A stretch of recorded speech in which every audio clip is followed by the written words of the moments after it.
Hello, welcome to another edition of the Buddy Martin Show. It's Wednesday night. That means we usually have sweet and sour. Tonight we just got sweet, and you're going to enjoy. Allie, as always. Scott Carter joins us. Nice win from Florida over a not very good but stubborn Missouri team. And in the end, what has Billy Napier really done to improve his football team? Hey, we got the spring game. Spring practice starts on the 7th. I know somebody knows a lot about this.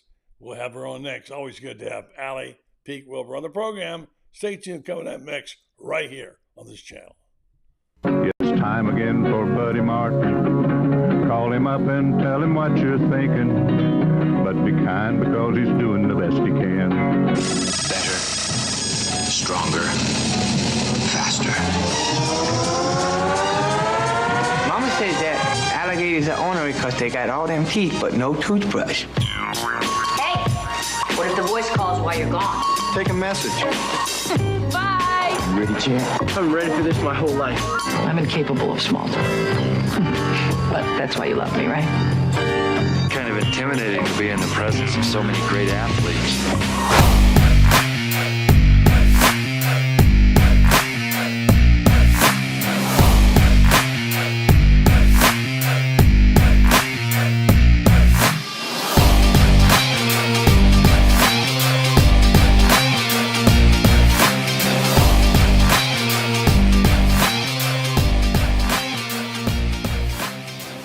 Good evening and welcome to the program. It's a Wednesday night, mid the week. Always good to have you with us. I'm on the program 4 times, sometimes 5. During the week, you get tired of me, but we have good guests, and this tonight's always saves our bacon to have this person on with us tonight. By the way, Gators coming off a, well, not huge win, but a nice win, 83-74 over a winless Missouri team in the SEC. Has not won a game. I can't believe it. Gave them a little bit of a hard time, but Gators came back. Tyreek Samuels, huge night tonight. He came through and has, I think he's had his record number of field goals. So that's going well. But tonight we're going to drill on something that we talk about on this program. And Allie, Pete, Wilbur on her Peeking Inside the Gators podcast. If you haven't caught it, be sure and do it because it's one of the best things about college sports anywhere. And she graces our presence on occasion on Wednesday night. And we'd like to bring her back and say, welcome back, Allie. How you doing? I'm doing well. How are you doing? I was sitting there thinking about people don't really know that we're not in the same studio or where we are. We take for granted they know what we're doing and where we are. And I was sitting there tonight, and my stepson, the sheriff of Bay County, it was his birthday. He walked over and looked and says, "How's this thing work? What you got going?" He's pretty savvy about this. And I explained to him that, look, we're here, but our guests are way far flung, and we bring them in here, like the old Edward R. Murrah show back in the day. And it's amazing what you can do with social media. Tell folks where you live. Tell folks what's going on with you. Tell folks about your fabulous girls, your husband, and how life is going for Allie, Pete, Wilbur. Before I start drilling you about Gator football. Well, we are in Tampa. We've been in Tampa for 8 years. Prior to that, we were in Orlando, but I'm from Tampa, so I'm glad to be back home, and all the kids are good. It's the last couple of weeks have been really busy because there's this little bit of crossover that happens between the soccer season and the baseball season, and there's like a 10-day window where you have both, and so it's kind of chaos in our house because my older daughters do gymnastics at a pretty competitive clip. They're in the gym 12 to 15 hours a week just with gymnastics, and so then you throw soccer in there, baseball, all the things. It gets a little busy, but championship weekend for our soccer team this weekend. So fingers crossed we pull something out. But yeah, everybody's good. Life's just busy. Yeah, moms are checking here and thinking, how does she do it? It's amazing what you do. So you and Eric, yeah. So is it going well for they're all playing on a high level of sports? Are they having fun? They are. They love it. They're like all the time I check in and I'm like, hey, are we still liking this? Or do we want to try something else? Or do we want to, and so my bigger girls have decided to not play baseball this spring. My younger ones are still playing, but the older girls have decided they want to try flag football. So that'll start in a few weeks. They want to, try something different. And I really do feel very strongly about kids playing all different sports for as long as possible. I don't love when kids get, pigeonholed at such an early age. And I think that if you look at high level athletes, most all of them were multi-sport athletes until they got to college, essentially. And some of the college athletes still play multiple sports. So I think that's kind of the way to go. So that's the philosophy in this house. And, it's way better to be playing sports than video games or something. That's the truth. And by the way, were you an athlete? I never did ask you that. Do you play sports? Yeah, I played all different sports growing up. In high school, I was a competitive cheerleader, but I played volleyball, I played basketball, I played soccer, I swam. I swam through high school. We just did all the things in our house, essentially. And when I got to the elementary, middle school that I went to, when you could play sports there, I played every single one of them that they offered because why not, Yeah, sure. And by the way, of course, Allie's husband was a punter, athlete, Florida, and she also worked in television in Orlando. Mm-hmm. I remember that's the first time we met, I think, and you and Dave were there. I could never get his name right. When I said it. Yes, and he is actually out in LA now. But yes, I did television and radio in Orlando. And I don't know if you know this about Eric or not, but he ran the decathlon for Florida when he was there as well. What? He ran the decathlon. I did not know that about him. Did not. Yeah, he was on the track team for 2 seasons there. I think at some point, Urban had him scale back a little bit, but yeah, he was on the track team for 2 years, including that year that we lost the national title to Arkansas, and Arkansas has since been stripped of that title. So we joke in this house that Eric won a national title in 2 sports. Here you are making your living, so to speak, in sports and doing quite a good job. You're getting to be a very popular person on social media, and you're skilled at it. And I congratulate you again for the fine job you do on your podcast. Tell folks so they can hear it again. If you go to YouTube, peek inside Gators football. There's several videos posted a week, and it's been fun. I've got one running right now. I talked to Andy Staples this morning, and he's Andy. He's just always so interesting to talk to, and we were kind of diving into what's going on with this Tennessee lawsuit, which is some interesting stuff for sure. It gets complicated. So much of it's in the courtroom these days, and so much it's really when you get around to all the issues in sports. Sometimes I want to push back, and we were talking about this last night. Just talk about the joy of sport. Yeah. I saw this video, a compilation of the great baseball movies on Twitter. I just happened to stumble on it. All the great lines of all the Natural and League of Their Own and Field of Dreams, just so beautifully done. It's so perfectly captured the passion of the game for those who love the game. Now, a lot of people don't, but if you do have loved the game, as I did once, and do love it, it's just a special feeling. And to see it on video like that, and it reminded me of the reason that we do this, that sweet spot, right? That joy that we get to have by watching or seeing or experiencing somebody's story, the reason we're in this business to start with. And I just really miss that sometimes. I just wish but that's not what people want to hear about, apparently. I don't know. So tell us before we launch into what your people are saying on your podcast about what's happening in Gainesville with the football program. I think in general, people are very, just kind of apathetic at the moment. And I think there's very little juice in the fan base, so to speak. But I don't know that that's anything that really is going to change until we put the pads on in August. I think wins are what add juice to this fan base. And so unfortunately, we're 6 months away from getting to see that happen. But, I I think there are some things that have happened this offseason to be excited about. And I know you and I will get into this. And I think that Napier is making some changes. Are they all the same changes that, maybe I personally wanted or other fans wanted? Maybe not. But I don't think anybody can say that he is just standing still either. Yeah, I think you're right there. So just picking back to the theme earlier about not that anybody cares, I am here in Panama City. The show's originated from Ocala for the last 6 or 7 years. Brendan's doing a show out of Ocala as well, SEC show with Rob Brown, which is in the morning. And so we're branching out in terms of our network. But I'll be doing the show here most of the time, getting back to games. Hey, you see the spring game is coming up soon. Spring practice starts the 7th, and football's upon us, right? Yeah.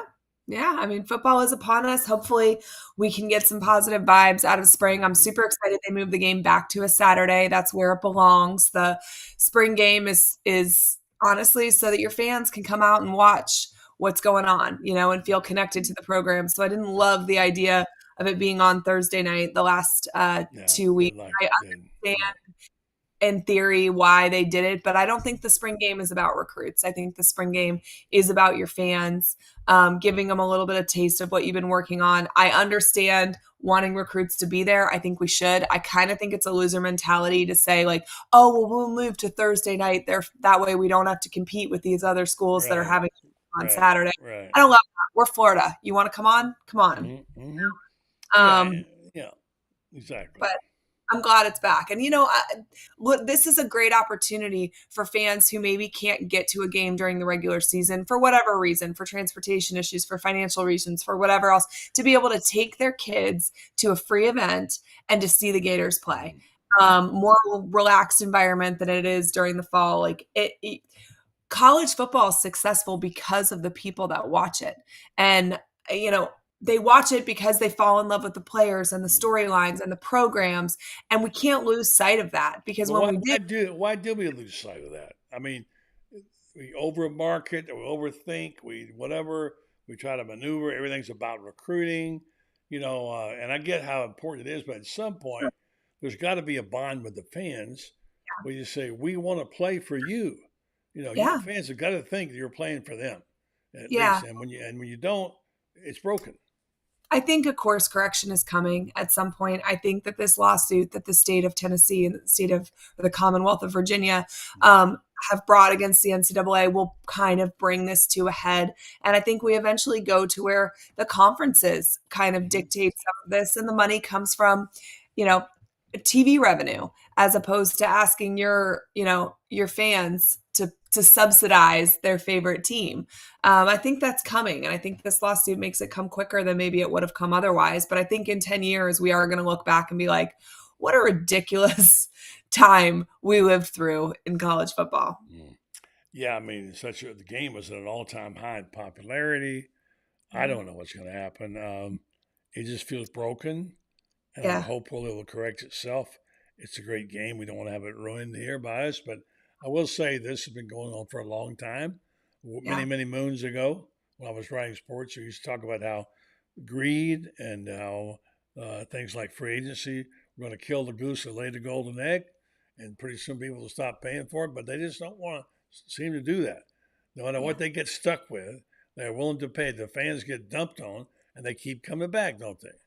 Yeah, I mean, this is something that's been on my radar for such a long time, too. I wrote multiple papers in college about, what we could do to help pay student athletes. And, I never envisioned what we're dealing with now and the amounts of money that we are. But the NCAA allowed this problem to grow for so much longer than they needed to. And, I got to watch up close and personal. And I know I've told you this story, but I always think about Jarvis Moss, the game that he blocked that field goal against South Carolina and we win and we go to the SEC championship, he came home and slept on his air mattress on the floor because he didn't even have a bed.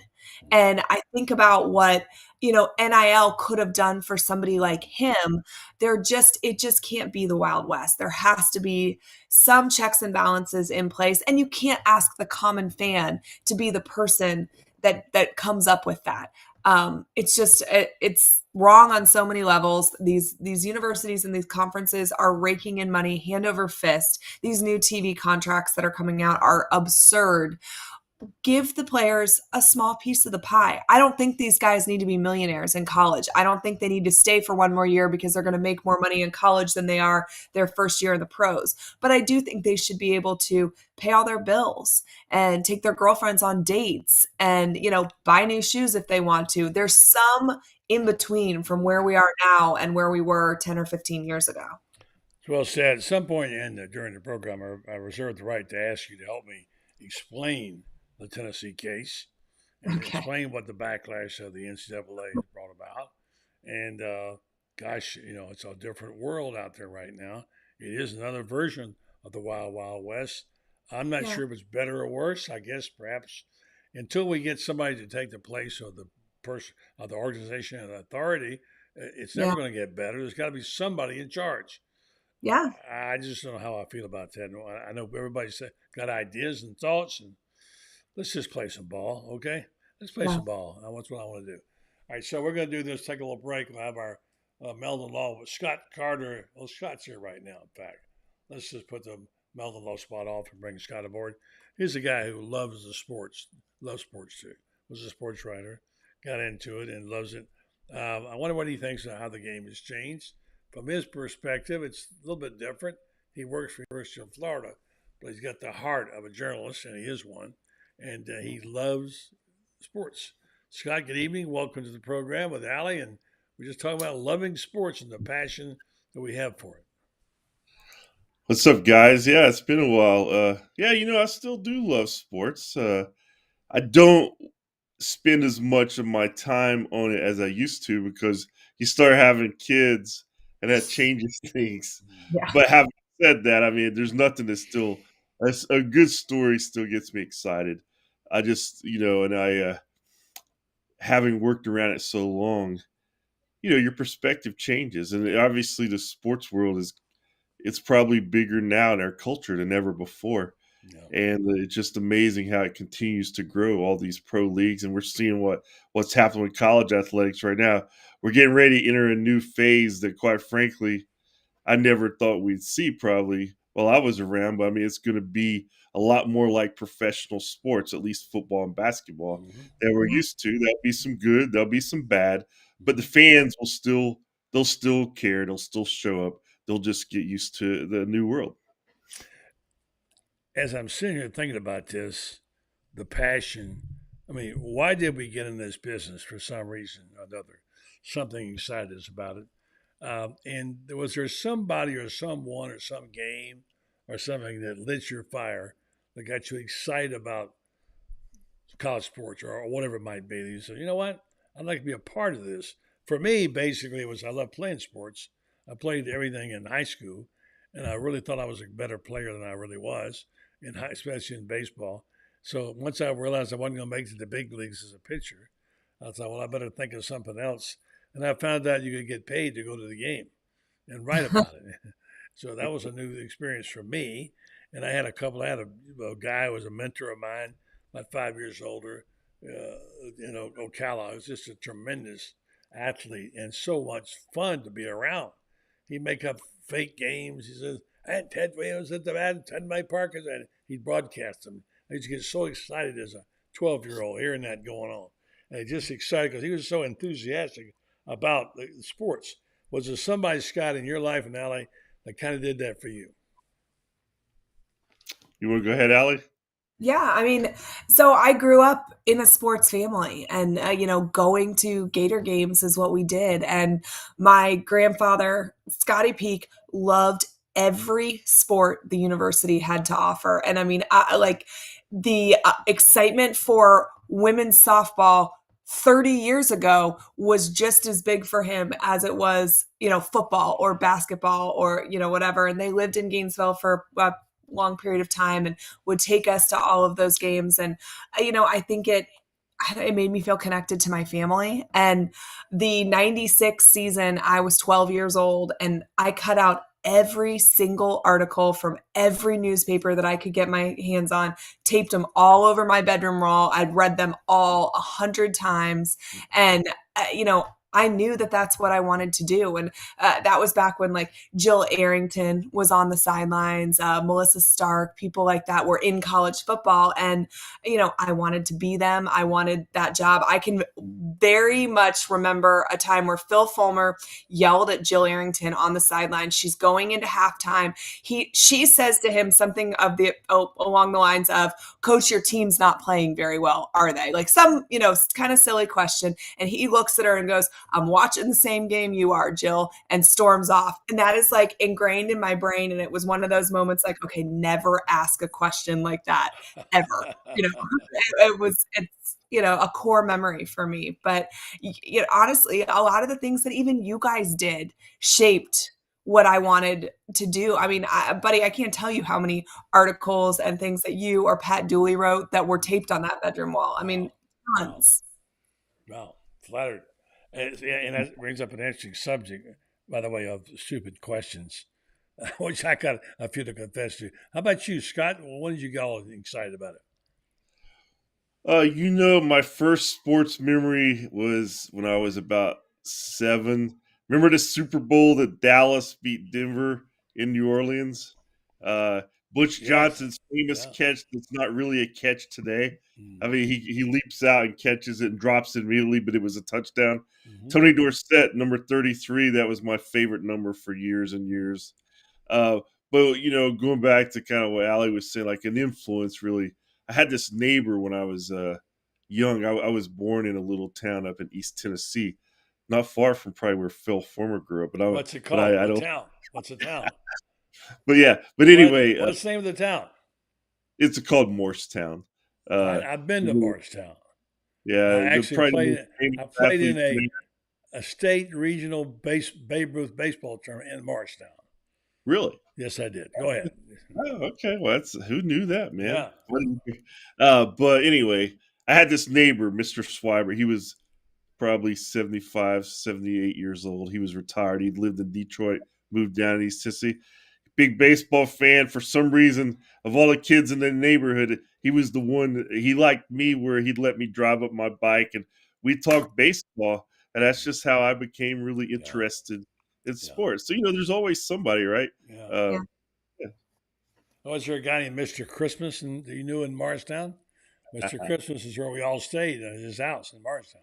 Yeah, I remember the name. Yeah. So there was something about it, Allie. Your generation, not so much.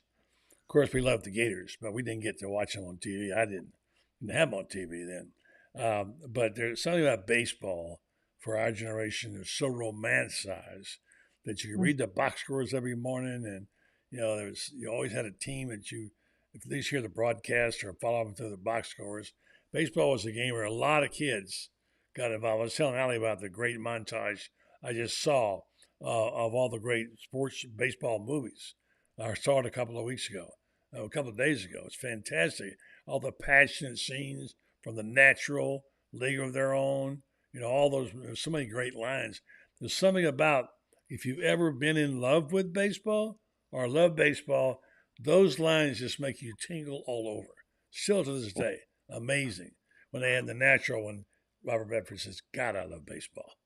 I know. It's just so great. Maybe my generation wasn't, quite as obsessed with baseball, but I remember when Mark McGwire and Sammy Sosa were tracing the home run record, and it was my job every day on the morning show to update where we were. Right. Yeah. Chasing that record. And so every day I would have to do the research, find the newspaper, see what, the box score, and then report it on the morning show the next day. That made me follow baseball. Yeah. It's when I was at the New York Daily News, we had a stat that was great. The Mets were so bad at hitting long balls that we had a stat going of the Mets versus Ruth and Maris to see if they could hit 61 as a team. It was a big thing for us. Well, that's interesting stuff. Well, let's get to the heart of the program. This has been fun. I've loved talking about this because something about sports that transcends youth, and in our hearts, we're all little girls, little boys who love the game and love the people and the stories. So So, Scott, we were talking earlier, we started the show, we're talking about Billy Napier has made some changes now. A lot of people have been calling for this, asking for this. The woman in the middle, especially, she was raising Cain, and a lot of us were. Well, let's fix the special teams. Let's see what's going on here. Mostly the defense, and there have been some things done now, and it's hard to give them a grade till we see the results of the team. But thinking back about it, Allie, help us walk through it because most of the changes were made on the defensive side of the football. What's the most significant change that he's made that you like? I think the most significant change is probably strength and conditioning staff. I think we talk about this all the time. That's the captain of your ship for like 7 months out of the year. And, what you see August through the end of November is built in the off season. And I think if you're not strong, if you're not conditioned, if you're not fast, you can't fix that once you're in season. You fix that in the off season. And so, I know that Fitz has moved on, but I think the program that he has in place is really good. And the word out of the locker room from players is that they love what's going on. I think bringing Ackerman back is such a huge move. Every former player that I have talked to that played while he was at UF is over the moon that he is back. And that, speaks volumes to me. So I think that is incredibly important. But, we called for changes, and I absolutely called for changes, but I don't think that there's a single person who can say Billy Napier has not tried to fix this offseason. We'll see in August what happens, but I mean, you're talking, we have a new DB coach, a new D-line coach. We have Ron Roberts, who's, the assistant head coach on the defense. We have a new special teams analyst. Russ Callaway's gotten promoted to co-offensive coordinator. We've got a new strength and conditioning staff. We've got a new nutrition staff. I mean, that's an overhaul essentially that has taken place, and he's done it really under the gun because it's got to be incredibly hard to convince somebody to pick up and move to Gainesville when you can only promise them you're going to be there 1 year. Now, hopefully you're there 10 years, 20 years, however long you want to stay, but he knows his seat is pretty darn warm at the moment, and so does everybody else. So the fact that he could convince some really big names to make the jump to Gainesville is impressive as well. And, will it work? I don't know, but I think you give an A for effort, right? He's recognized these problems. Well, yeah, I think maybe we do have to give him credit for that. And right now we're reluctant to do that till we see how these choices turn out. So based on what we've seen so far, and Scott being just totally objective about it, we don't know because you wonder about some of the hires Billy has made that he's had to correct, including the strength and conditioning program. He got it wrong the first time. Then he tried to fix it, and then he got a guy, and then he had to leave, and whatever. I want to say one thing about that. If you've ever been in management at all, and I have a little bit in my lifetime, you talk about managing 100 people. I mean, I have staffs of 40, 45 people that were and you remember how the old sports departments were, and Scott and what they were like. And I'm telling you, and one time we got up to 75 or 80, one person can't do that. You have to have the framework, the right assistant, the right coaches, the right philosophy and the structure. And I think he has probably taken on more than he should have taken on in terms of he's so busy making depth charts for his personnel that he can't worry about what's going on. I mean, not literally, but you know what I'm saying? It seems like it's a lot, Scott, a lot of management hours there. Yeah, I think so, buddy. And I think, when you look at Billy Napier's background and getting this Florida job, I always suspected there was definitely going to be a learning curve. I think we've all seen it play out, at 11 and 14. And like you guys have talked about, I mean, he did make the changes that I think were necessary. And I kind of agree with Allie when you look at all of them. I think, this Florida team really for the last 3 or 4 years just hasn't been impressive physically at all. And I think that's glaring. I mean, you see Southeastern Conference football, you see what the best teams look like. You see what Michigan, Ohio State looks like. the Gators haven't looked like that in a while, to be honest with you. So I think they have to get that right first. And so I think they're making some really positive moves there. And I'll back up Allie too on Jesse Ackerman. I was actually here when he was working with Jeff Dillman, and Jesse's a great guy. He was well respected in the locker room and by the guys on the team. And you've seen some of their reaction, whether it's social media or just talking to some guys. I mean, I think that's a really beneficial guy to bring back into the fold. And then I think the addition of the chief of staff from A&M, I think that's huge. I mean, that's that's going to take a lot of the stuff off his plate that he probably tried to do and realized that maybe this is too much, because not only was it going to be a different job that he'd ever experienced before, the game has changed, the whole calendar has changed, and it's all basically been chaotic for the last 2.5 years. Yeah. And I hope that there's some more normalcy coming back to that. But at the same time, you've got to have somebody to help you out, and so that's what that hire was about. But it all goes back. I'm like everybody else, until I see it on the field. That's what we're all waiting on, and that's where he's going to be able to either change opinions, or Florida will have to change its head coach probably. That's just the world that he lives in, and that's where the program is. But I do like the fact that a lot of coaches resist change until it's too late. I think he did what he needed to do, and he'll become a better coach because of it. Well, I think he'll become a better coach either way, whether it works out at Florida or somewhere else in his future. I think he's learned a lot. So I'm like you guys, I'm excited and curious to see how it all plays out. Allie, you and Scott have been around coaches all your life, as have I. They're a curious sort.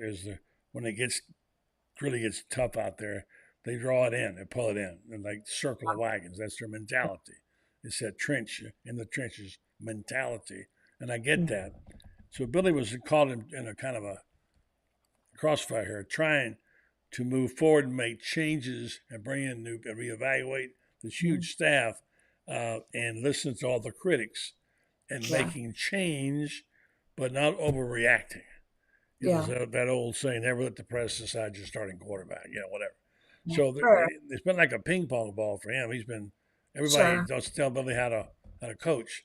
A lot of us have gotten in trouble for it, apparently, because I guess I've been branded that I'm a hater. So I didn't know I was. I guess I am. It comes with the territory. But, I mean, look, it isn't important whether I hate or like Billy Napier. I happen to like him. What's important is being able to evaluate what he's trying to do, understanding him. The only thing I would say is I would have a better understanding of what he's trying to do if I knew more about what he was trying to do. If he could be a little more forthcoming. And, Scott, you go back to the days. I'm not saying you have to invite guys over to your house for beer, but when you were able to sit down and talk with coaches once in a while and find out what's not a press conference, too many things are press conferences, and say, tell me what's going on here, coach. You can understand better what they're trying to do. But the problem I got is I don't know half the time what the hell is Billy trying to do. Am I wrong about that? No, I mean, I think there is a disconnect there, unfortunately. That's not just with him. I think you see that a lot with the coaches around the country. A lot of fans feel maybe they don't get the straight answers that they want, and coaches are going to be coaches. They're going to be as coy as they can for competitive reasons. I miss those times too, buddy. I don't know if they're ever going to come back. I think it really depends a lot on the individual in the chair. I mean, Steve Spurrier was a unique guy, even in his generation. There's really no Steve Spurriers left, right? I mean, I don't know of any. Right. And it's very unfortunate, but that's just what the world we live in. And I do think that again, it just goes back to you got to do it on the field at this point. And no matter what he says at this point, buddy, whether he came out tomorrow and said, here's why I did everything I'm doing and here's what we used to do, I don't think it's going to resonate as much as maybe it would have a year or two ago because of where they are, So Yeah. I think we live in an era where everybody is so afraid of showing who they really are. I don't think this Exactly is right. Unique to Napier, but Exactly right. I do think that had him specifically, had he chosen to show a little bit more about himself personally, shared a little bit more of his insights, he would have probably earned, I don't know, a little bit of goodwill from the media and maybe the fans. And now would be the time that you are kind of cashing in on that because the seat is hot. But I feel like people don't feel like they know him. They don't feel like they understand where he's coming from or his story or anything like that. So they're less likely to give that grace that they would to maybe a Steve Spurrier. I mean, you think about Spurrier in his heyday at Florida. If they lost, the media would fall over themselves to come up with a reason why they lost. It certainly wouldn't be him because he had this relationship with everybody where you wanted to root for this guy. He was funny. He was sarcastic. He took ownership. This was a guy that you wanted to see succeed. And I do think that too many coaches circle the wagons and look at media as maybe the enemy instead of like, how can I use this to my advantage? How can I let them in and use them to help me? But that's not unique to Napier. That's kind of where we are right now. But that good storytelling that happens over the summer when you're not, it's not in the middle of the season and everything's not on the line. Those are the things that make people root for you even more when the season happens. And we're just kind of not getting those anymore. So well said. So well said, Allie. Really well said. And I agree with you. And I was thinking about this yesterday. I had Coach Spurrier on the show and about his deal he had out at Grand Grill and the award for the coach, first coach, best coach of the year, for best first coach, whatever it is. And two things about him. He's always tried to make everything inclusive. Mm-hmm. He made everybody around him part of what was going on. You just got sucked into it, right, mm-hmm. Scott? I mean, he's just somebody's magnetic personality. Like, let's all go fishing today. Okay, let's go fishing, whatever. You're always going to go it because Spurrier, they're going to play golf, whatever. And he always got people. And I remember the first time it hit me was when I was living in Denver and I was going back and forth. And to Ocala, I was working on a book, and Spurrier and I were talking about doing a book, and he left me a message on my answering machine in Ocala. I said, "Hey, buddy, how you doing? Hey, your old team's #1 in the nation preseason." I never thought about that from my standpoint, but you know what? It made me feel good. I was part of something, And I know people don't want to say, but I really do. He's such a treasure to have there, to be a part of what he does. He's always has something good to say. He's not mean-spirited. He's not jealous. He didn't undercut anybody. He is a real treasure. Now, people are going to say, please, I'm tired of talking about Spurrier. That's all I ever hear about. I'm sorry. Like you said, there's never going to be another one like him, Scott. No, I don't think so. I wish that wasn't the case because he makes our job a lot more fun. I think he makes it more fun for the fans. Mm-hmm. Maybe we'll be surprised somewhere down the road. There'll be a guy to come along that's, like Spurrier, but that's what makes him Steve Spurrier. He's original. And, but I think just the fact that, even since he's been going from South Carolina guys, I mean, it's like even so much has changed since then. I mean, the access, like so much more is accessible in terms of video or, social media. The teams promote themselves a lot now. And I don't know, it'd be interesting to see Spurrier in that world. It would be. Because I'll go back once in a while and I'll do some research. And I remember it was one game they lost. I can't remember what year, but he ripped the team afterward. And I remember tweeting about it and sent a tweet. And of course, a lot of people were like, he should have never said that, Can't believe he'd rip the Gators that way.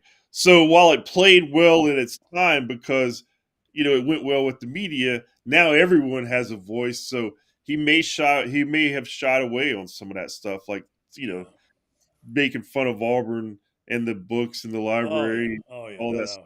Yeah. So, it would be interesting to see it in this era. No doubt about it. Yeah, many, many good Spurrier stories. God bless him for Being in my lifetime, he's filled up many a notebook for me. All right, so back to this thing here. I hope I don't keep you guys too late tonight, but this is a good discussion, an honest discussion about what is going on in Florida. Now, look, if you're really honest about it, you want Billy to win. You want this program to succeed. If you're a Gator fan or like us, we follow the Gators, you want to happen. But you think, well, what if not?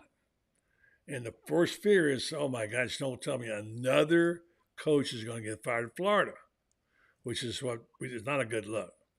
But having said that, let's flip it around.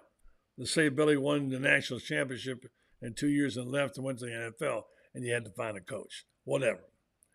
The guy last night, Jamie Chadwell from Liberty, got a lot of kudos from a lot of people. I talked to Shane Matthews, Lauren Meadows. They said, this guy's impressive. He was at Coastal Carolina for 3 years, and thinking, did nobody see what he did down there in Coastal? And now he goes to Liberty where they have a lot of money, and he's got to be on some hot lists for a big job. Now, last night, the reason I bring this up is it was Shane Matthews who was there who said he kind of reminds me of Coach Spurrier a little bit. He said he got the microphone, he was talking, he was telling Florida State jokes and, whatever, and said, remind him, I'm thinking to myself, I wonder if Jamie Chadwell's that guy. I know it's early, it's kind of an off-the-cuff question, but Allie, you're shaking your head. What do you think? I would love for Florida to not be an on-the-job training. No, I'm with you on that. I feel like, we just hired a young up-and-comer from Louisiana that was on everybody's hot boards. And, this is a guy that look at what he's done down there. And, I hope it works out. I don't love the idea of talking about a replacement for a coach that's still here, who these players are bought in for right now. But, when the day comes, whether it's next year, 10 years down the road, whatever, I hope Florida knows that Florida is Florida. Let's go out and get somebody who understands what SEC football is about, what the University of Florida football is about, where there's not going to be a steep learning curve. And quite honestly, I don't think you have to look past the strength and conditioning program the last 2 years to see what that steep learning curve is. When you think that somebody who was a strength and conditioning coach at, Louisiana Lafayette or whatever can come in and has a full grasp on what it takes to win physically in an SEC program, the learning curve was just really steep this time around. I want to avoid that. Good point, well taken. I wasn't suggesting that we go and hire somebody, but it's going to happen every 5 to 6 years. Coaches change; they just turn over. It's a fact of life. I would hate to think about that day too, but it's going to happen. So I'm thinking, so how do you? I knew about Napier. I saw his teams play. I liked him. I didn't realize until I talked to a friend of mine from Baton Rouge, who told me that you guys ought to hire Billy Napier. He said, matter of fact, a lot of people think that LSU should hire Billy Napier. And then I started watching him then. So, no, I'm with you on that. I get that. I was saying the bright young guys, if you spot one, you better get dibs on them, Scott, because they're in demand. They are. The coaching world has had so much turnover in the last 10, 15 years that it's almost like everybody's recycled at this point. I'm like, I kind of agree with Allie. Like, you want at a place like Florida to hire that guy who has done it somewhere else, preferably in the SEC. And you look around, and who can right now say they've successfully won in the SEC? Well, you can say Lane Kiffin's won because now Saban's gone. The new guy at Alabama hasn't done anything yet. I think Sarkisian will be pretty good at Texas. But what I'm saying is, it's not like they're just falling off the trees, these great coaches. So that's why these decisions are so important. And, I'm not ready, like you guys, I'm not ready to throw in the towel on Billy Napier at all. I think he can still get the job done. But again, it's been a learning curve. It's been painful probably for him. It's been painful for the fans based on what I read every day. And, it's just one of those situations where you've got to do it fast these days. You don't really build a plan. I think you can win big, and then they'll give you a grace period to rebuild if you're a good coach and you've done it. But I think you almost have to do it right away to kind of win over the fan base, or you're just the guy who's already on the hot seat, after a couple of years. Is that the way it should be? I don't know, but it is the way it is, Well, it help when other programs are hiring somebody and 2 years later are, like Washington in the playoffs or something like that. So while I understand and I fully do believe in giving coaches enough time to enact their plan, we're living very much in a what have you done for me lately era of college football. And we are watching programs go from a far worse record than Florida had to winning 10 games or making the playoffs. And, I still push back on the concept that Dan Mullen left the cupboard completely bare. We had a top 15-ish talent profile. Were we national championship caliber? Absolutely not. But there was some talent there, and we've brought in some talent, and we are over recruiting our record. Our locker room is much better than what the last 2 years says that it is. Interesting. Well, you know your stuff. I'm going to do this. Don't go away, guys. I haven't got a commercial in yet because of all this good dialogue. When I come back from this, I'd like you to tell me, give me your best shot. What, besides winning, what Billy Napier has to do now, out of the box in the spring. It starts on the 7th. The spring game's what? April 7th or whatever it is. And that's 5-week period. What does he have to do to pull this thing together, to set up the season to be successful in a brutal schedule? Think about it for a second. Back with Allie and Scott after this timeout. Let's hear from Meldon Law. Jeffrey, you do a show where you ask a lot of questions. I've got one for you right now, okay, regarding how do you know whether your case is being handled right and what to do about it. In medicine, you can get a second opinion if you're not satisfied with the doctor's opinion that they have. And do you have that in law? Can you do that with lawyers?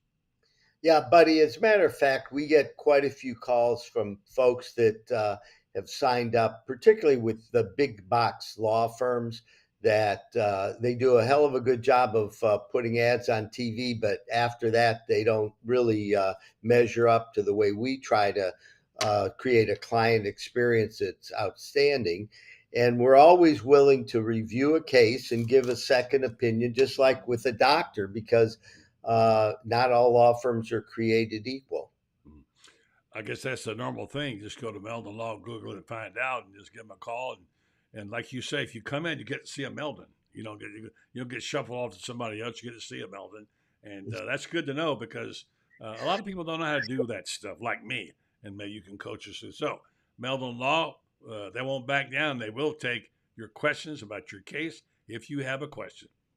Yes, whether it's a new case or an existing case, give us a call. We'd be glad to go over it with you. There's no charge to review your case with you. And a lot of times it makes good sense just to get a second opinion.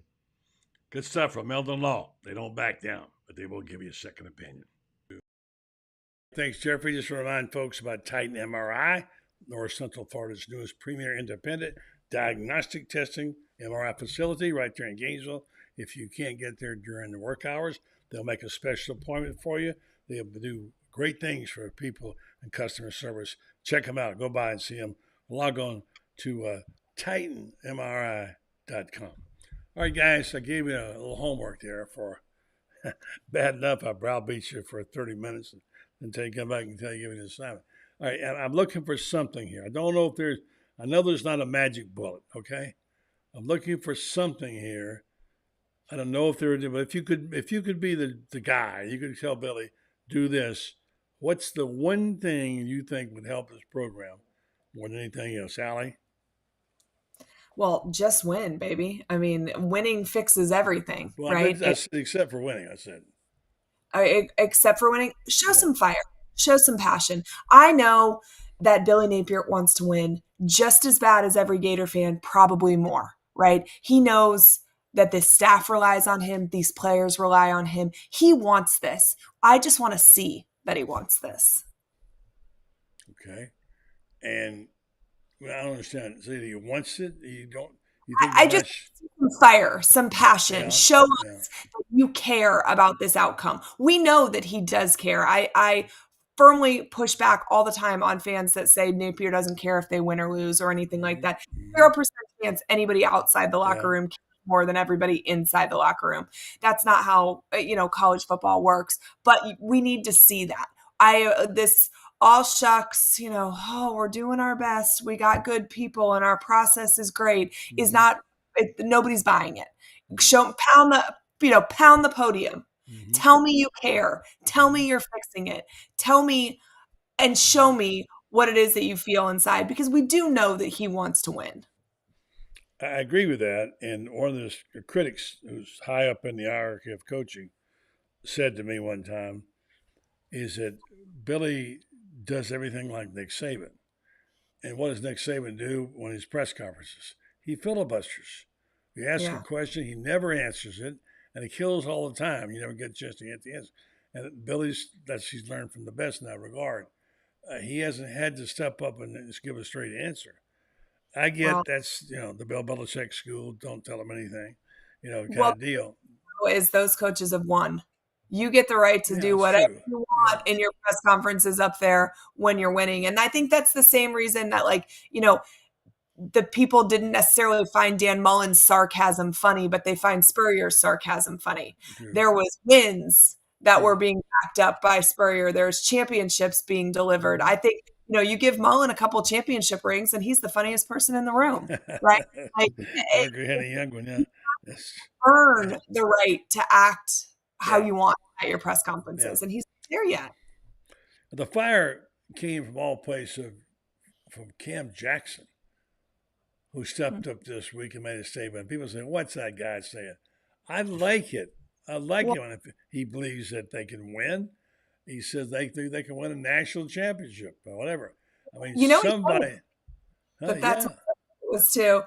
But I feel bad because I don't want people to think that he was out there. God bless you. That he was out there, guaranteeing a victory or anything like that. What I asked him was, what are the expectations on this season? Yeah. And what he essentially said was, if we work hard enough, if we hold each other accountable like we should, we have the talent. We should make the playoffs. We should play for a title. And he's not wrong, right? I mean, he's not guaranteeing that that's what's going to happen, but he was saying he knows they have to hold each other to a higher standard and that they have to hold each other accountable. And, I think that that's great. One, two, the people on social media that had an issue with it, would you prefer a player stand up there and say, really? Yeah. We got 5 or 6 wins in us. Don't expect much more than that. I mean, that's 1,000 times worse. Yeah. I didn't know you asked the question. Good for you. I should have known that. You'd be the one to light the fire. Scott, what do you think of that comment? Would you like to see more kids step up and be a little bolder and say, hey, we're going to do this and show their conviction? Allie says she wants to see Billy pound the table and say, this is the way it's going to be. And I'd like to see some players take ownership and say, hey, well, I'm seeing on the field, we got the people here to do it. The coaches can do it. We can do this. We're going to surprise the world. Something, Scott, to get people's attention. Well, I do think that's always important, especially for your fans. They want, like you guys are talking about. I mean, you want to see that. Now, we'll go start with Billy here. I think your question was what you want to see in the spring. I don't think we're going to see him come out like that because that's just not who he is. But now during the season, maybe he should show some more emotion. But really, during the spring, I mean, what I want to see, guys, is just I want to see the guys who they brought in. I want to see at least 8 or 9 of those guys who I feel comfortable in being difference makers in year one, because I think that's where they are as a program. Again, it goes back to that slow build or quick fix. They need quick help. They need these guys to be difference makers right now, at least half of them. So I'm going to be looking at that first, and a lot of will tell me, I mean, how do these guys look physically? Do they look bigger than the last 2 or 3 freshman classes that Florida's had? Did they look more athletic, stronger? I want to see somehow. I think we have a guy like DJ Lagway, even though you have a veteran like Graham Mertz, who I think is very competent in doing what they want to do offensively. I think they've got to do something with Lagway to get him involved from the start. I think that's good I just think it's important for really him, his development, the program. So those are a couple of things. And as far as the stuff about players saying stuff, well, I'm a writer, man. I'm always for good quotes. I mean, yeah. And, I know sometimes, unfortunately, personality in all this is, I talk about this with Chris Harry, my colleague, and just other writers. There's not a lot of, it seems like college sports has lost a little bit of those characters because everything is so guarded now. And even their social media accounts, they're being told, look, don't put anything out there that's going to make maybe a potential NIL client turn away from you. And I get that part of it. But also, you like to know guys are having fun and really are competitors. And I like that fire talk. So, yeah, I miss that sometimes. With you on that. Hey, you guys have been terrific tonight. Thank you so much for your time. Good conversation. These are the all-season conversations I love. We don't have time to have them during the season. But it's always fun talking about what might be. And at least having a little imagination and hope. That's what Gator football, Scott, and LA has always been. It's been about the hope, hasn't it? And you can sell hope or you can sell wins. And that's, I think we got to see one or the other, right? Yeah, for sure. Exactly right. Yeah, so I'm with you on the spring ball. I'm with you on Lagway. Although they can't hit that much during spring ball and practice, the guy I can't wait to see on the field. That's all we're going to be able to see is Miles Graham. What I've been hearing about that guy has been, if it's anywhere close to what people are saying, this guy is going to be quite not just an outstanding football player, but a terrific character guy and a guy who's a leader that can impact this program. Which, by the way, it never hurts to have a few good leaders on the team, does it? Right? That's never happened. Yeah. Right. That's the difference between good teams and great teams is leadership. I think Miles Graham is a great example of somebody who understands the history of the program and wants to represent the logo on the front just as much as the name on the back. And those are really hard to find in this era of college football that we're in. But I do think they're necessary, to hit big goals. It just means more when I hear that. Oh, anyway, so thanks a lot, Allie. Thanks a lot, Scott. You guys be well. Talk to you next week. Thanks very much. All right, take care. Guys. Very, very good discussion tonight with two outstanding people who know the program quite well and appreciate their time and their sharing with us on this. I wanted to just remind you, folks, pretty big win tonight. Not necessarily the opponent being that big, but the number of wins. I think it's 20, right? Florida basketball team getting a terrific performance out of their bigs tonight. And Walter Clayton, I think, got fouled out or whatever. And consequently, Tyreek Samuel stepped up and had a huge second half. They won that with 20 points. It's a career high, I believe. And the basketball team is trending upward, as they say. Trending upward at a good time when the tournament time is coming around and when you want to be winning. And these guys have got it. So, again, 83-74 Missouri. Big night by Tyreek Samuels. And we'll see what happens later in the week this weekend. And, boy, that SEC is beginning to look really, really, really, really difficult, isn't it? Man, I would want to be playing SEC teams in the tournament. All right, I just want to wrap it up by telling our friends and sponsors how much we appreciate all they've done for us. We mentioned earlier Meldon Law and, of course, Titan MRI.